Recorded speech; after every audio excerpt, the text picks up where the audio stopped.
about the plate method being endorsed by Michelle Obama back in 2010 or 2011, something like that.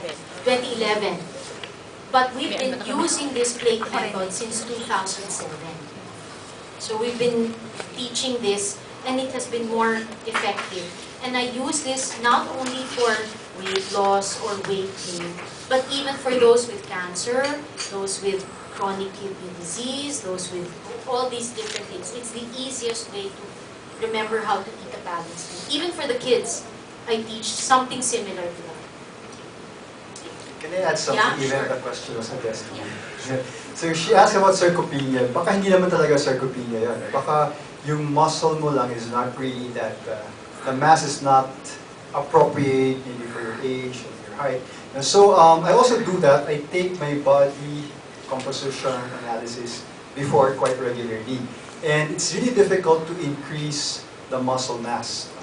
But it's possible. One way is, again, through exercise. And it's not just ordinary exercise like walking or running. It should be resistance strength training.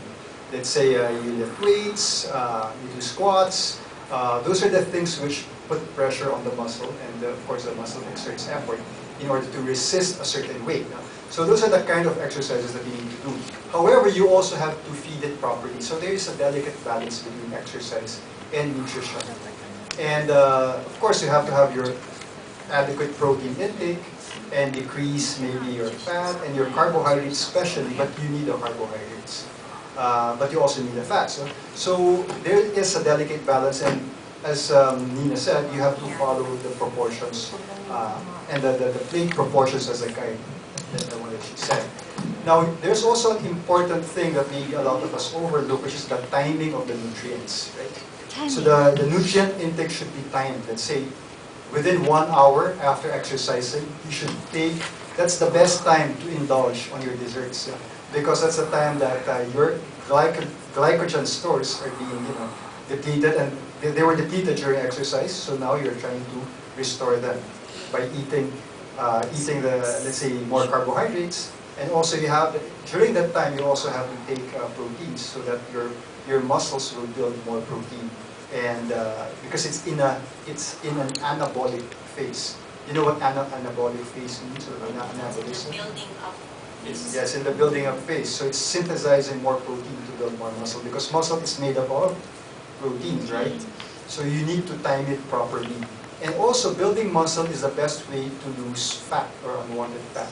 Because the more muscles that you have, the more energy is required. Parang ano yan eh, pag bumili ka ng kotse na, let's say, na mamahalin, no? Na malaki, mas maraming fuel ang kailangan mong gamitin para patakbuhin yun. So if you have more muscles, yun lang, medyo expensive sa food kasi you need more fuel.